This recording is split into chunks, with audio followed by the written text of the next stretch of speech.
Pemirsa, potensi pertumbuhan PT Bukit Asam Tbk masih sangat besar sejalan dengan prospektifnya bisnis hilirisasi. Kita akan membahas prospek dan strategi bisnis PT BA bersama Direktur Utama PT Bukit Asam, Suryo Eko Hadianto. Selamat pagi Pak Suryo. Selamat pagi. Terima kasih sudah bersama kami pagi hari ini Pak Suryo. Ini kalau kita bicara soal kinerja keuangan PT Bukit Asam sepanjang 2020, boleh saya sebut kalau ini agak sedikit, walaupun masih ada laba tapi terkontraksi ya Pak ya? Iya, betul. Oke. Bagaimana dengan 2021, Pak? 2021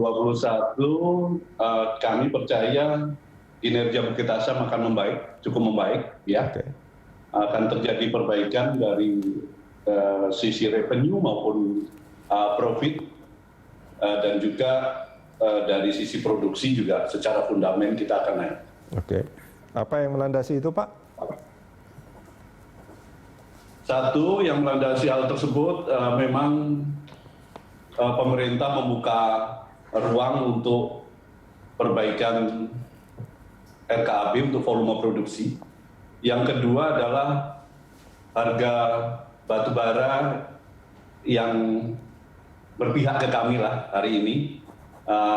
Mudah-mudahan sampai akhir tahun ini proyeksi kita harga batubara akan tetap naik, sehingga ini dengan volume produksi maupun penjualan yang naik, harga yang naik, maka performa yakin akhir tahun akan membaik.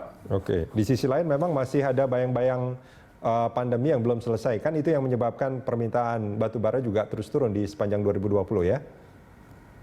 Ya betul, tetapi kita melihat juga terjadi perbaikan ekonomi karena bagaimanapun juga ekonomi mesti bergerak. Kita melihat kebutuhan batubara di Asia Tenggara khususnya maupun Cina sudah mulai membuka diri, membuka kerannya untuk menerima impor batubara. Oke. Ini yang akan dilakukan oleh Bukit Asam akan lebih fokus ke ekspor atau juga domestik, juga pasar domestik juga akan ditingkatkan lagi penjualannya atau gimana?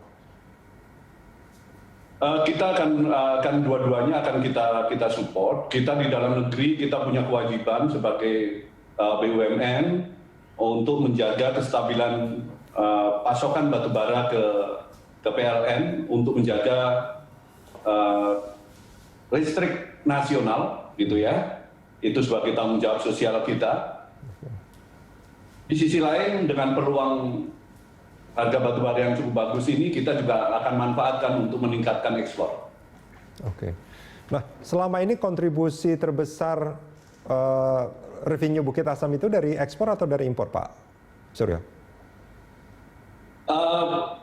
Itu 50-50 karena kita juga dari sisi marketing itu 50% baik ekspor maupun domestik. Kalau tadi Pak Eko mengatakan bahwa produksi juga akan ditingkatkan, ini sebagai orang awam saya berpikir bahwa sebetulnya masih ada potensi pasar yang bisa digarap seperti itu Pak ya, yang bisa dipenuhi. Artinya akan ada pasar-pasar baru yang akan dibuka atau bagaimana Pak? Sebetulnya kita tidak perlu harus menciptakan pasar baru karena sebetulnya para user dari batubara Bukit Asam ini masih banyak yang ngantri untuk ngambil batubaranya dari Bukit Asam. Jadi mohon maaf juga kalau beberapa buyer call ke Bukit Asam kadang dijawab sudah full book karena memang kemarin kita belum mungkin di semester 1 belum direncanakan kenaikan karena belum ada informasi kenaikan produksi sehingga memang udah full book. Okay. Tetapi dengan adanya terbuka peluang dari Kementerian SDM untuk meningkatkan produksinya, maka peluang itu terbuka lagi dan kita tinggal memenuhi buyer-buyer yang memang masih ngantri dan belum dapat kuota dari kita. Oke. Jadi bagi Bukit Asam tahun ini tidak mengalami kesulitan kaitannya dengan pemasaran batubaranya. Oke, ini kebanyakan mereka yang antri ini di domestik atau global, Pak? Global juga, domestik juga. Domestik malahan PLN meminta penambahan kapasitas yang cukup besar dari Bukit Asam. Oke. Artinya tidak ada masalah dengan itu, Pak ya. Nah, untuk meningkatkan produksi ini akan ada apa namanya? Akan ada investasi yang akan dikeluarkankah atau sebetulnya dengan kemampuan yang ada saat ini bisa meningkatkan produksi yang kalau saya tidak salah sampai 50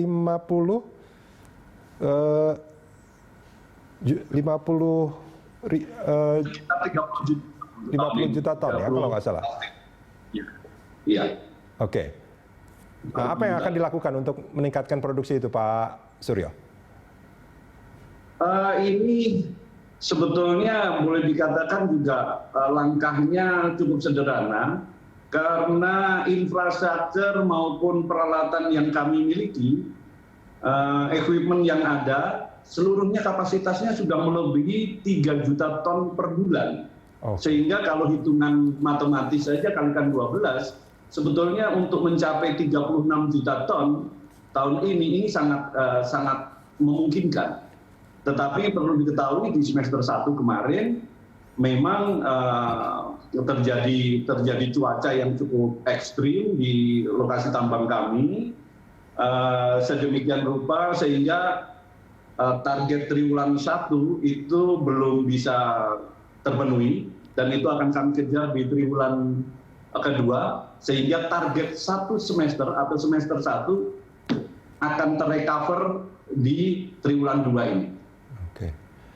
Untuk capex tahun ini berapa banyak Pak Suryo? Investasi yang kami alokasikan tahun ini sekitar 3,8 triliun ya. Oke. 3,8 triliun. Oke. Itu peruntukannya Pak? Itu meliputi untuk setoran modal ke proyek kami untuk pembangkit di PLTU Sumsel 8, itu yang paling besar. Selain itu juga persiapan untuk Bukit Asam Coal Base Industry Estate di Tanjung Inim, yang mana nanti lokasinya ini akan kita develop di atasnya sebuah plan untuk gasifikasi dari batu bara menuju DME. Dan pembangunan TLS 5, Train Loading Station kelima, ini untuk menjaga kehandalan pasokan angkutan dan distribusi batu bara ke pelabuhan. Oke. Itu TLS 5. Baik, Pak Suryo. Dan itu semua sudah tertuang dalam rencana jangka panjang kita juga. Oke. Pak Suryo, kita jeda sebentar, kita akan lanjutkan ini di segmen berikut. Pemirsa jangan kemana-mana, Corporate Action masih akan kembali usai jeda.